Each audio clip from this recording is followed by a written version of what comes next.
Good morning students. कक्षा 10 अर्थशास्त्र समाज विज्ञान में अर्थशास्त्र अनुमान में आप देखिए पार्ट 2 अर्थव्यवस्था के क्षेत्रकों को और आज चर्चा करेंगे।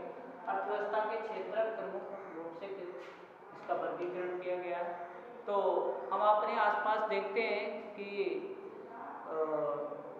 आसपास के लोग किसी न किसी वस्तुओं का उत्पादन करने के लिए गतिविधियों में लगे रहते हैं और इन्हीं गतिविधियों के आधार पे उनके उत्पादन के आधार पे हम इस व्यवस्था को अलग अलग वर्गीकृत करते हैं। तो प्रमुख रूप से ये 3 वर्गों में वर्गीकृत किया गया है। इसके 3 क्षेत्र हैं प्रमुख रूप से। इसमें पहले जो क्षेत्र है पहला वर्गीकरण है इसमें प्राथमिक क्षेत्र। प्राथमिक क्षेत्र क्या कहलाता है? ये ऐसे क्षेत्र में लगे हुए कार्य में लगे लोग जो प्राकृतिक संसाधनों से प्राकृतिक उत्पादों में के द्वारा परिवर्तित करना, यानी कि अर्थव्यवस्था में प्राथमिक क्षेत्र में प्राकृतिक और संसाधनों को प्राथमिक उत्पादों में परिवर्तित करना उनका कार्य रहता है। और इस प्रकार से ये क्षेत्र सीधे प्रकृति से जुड़ा होता है। इसमें कृषि, वन, पशुपालन, मछली पकड़ना, तेल, गैस निकालना इत्यादि ज़्यादातर प्राकृतिक उत्पाद कृषि, डेयरी और मछली पकड़ने, वानिकी आदि से प्राप्त होते हैं और इसलिए इन्हें कृषि तथा सहायक उत्पादन क्षेत्र कहा जाता है या प्राथमिक क्षेत्र का।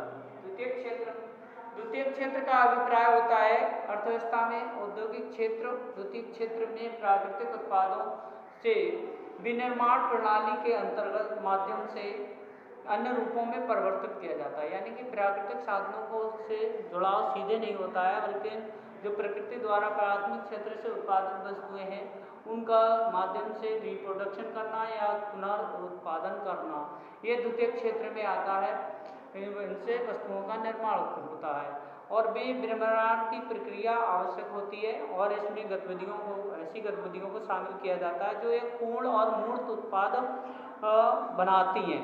इसके विनिर्माण और निर्माण इसमें शामिल रहता है। ये विनिर्माण प्रक्रिया जो है कारखाने, कार्यशाला और घर में भी पूर्ण की जा सकती है। इसके उदाहरण के लिए जैसे गन्ने से चीनी बनाते हैं और इससे चीनी या गुड़ तथा कपास से रेशा बनाने का कार्य और रेशे से कपड़ा तैयार करना।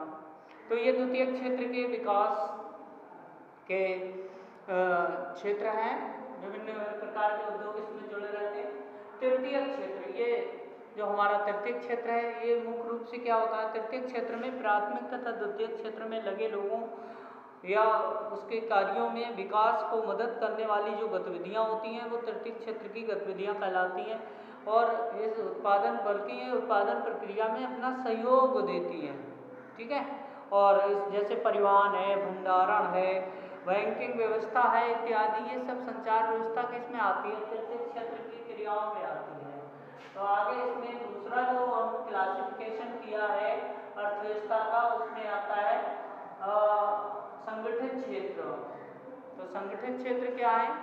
आप देखिए ऐसे क्षेत्र जहाँ पर संगठित अवस्था में लोग कार्य करते हैं, एकजुट होकर इकट्ठे होकर वर्किंग करते हैं, उत्पादन की क्रियाओं में लगे रहते हैं, तो ऐसा संगठित क्षेत्र कहलाता है। यानी कि वो रजिस्टर्ड भी होते हैं, एक पर्टिकुलर निर्धारित प्रक्रिया के तहत सभी व्यक्ति काम करते हैं। असंगठित क्षेत्र का अभिप्राय होता है व्यक्ति अस्त व्यस्त अवस्था में काम करता है, कुछ यहाँ है कुछ वहाँ है, उनका कोई आकलन नहीं हो सकता है, कुछ समय काम यहाँ किया वहाँ किया, या उनका कोई डाटा या आंकड़े उनके एकत्र करने में मुश्किल होती है, आंकड़े उनके व्यवस्थित नहीं होते हैं। तो ऐसी अवस्थाओं में थोड़े दिन ये काम किया वो किया, यहाँ किया वहाँ किया, तो अलग अलग स्थानों पे अलग अलग समूहों में कार्य करते हैं, कुछ समय तक कार्य करते हैं। तो ये असंगठित क्षेत्र में कार्य लगे लोग होते हैं, ये असंगठित क्षेत्र कहलाता है। इनका कोई नियम और स्थान समय निर्धारित नहीं होता है। तृतीय है सार्वजनिक क्षेत्र। सार्वजनिक क्षेत्र कौन सा होता है? ऐसे क्षेत्र में जिसमें सरकार अपने नियम और निर्देशों का अनुपालन में अपने माध्यम से, नियमावली के माध्यम से प्रोडक्शन कराती है तो वो सार्वजनिक क्षेत्र कहलाता है। इसमें भी दो हो सकते हैं, सहकारी और एक कोऑपरेटिव। ठीक है, तो कोऑपरेटिव क्षेत्र सार्वजनिक क्षेत्र में जैसे जो सरकार के भी अंश होता है और इसमें समाज का भी हिस्सेदारी होती है, तो दोनों मिलकर भी काम कर सकते हैं सार्वजनिक क्षेत्र के अंतर्गत। एक होता है निजी क्षेत्र का, जो कार्य प्रणाली है हमारी, उत्पादन प्रक्रिया है, इसमें गतिविधियों में निजी क्षेत्र आता है। निजी क्षेत्र में होता है व्यक्ति अपने ही नियम और जो हमारे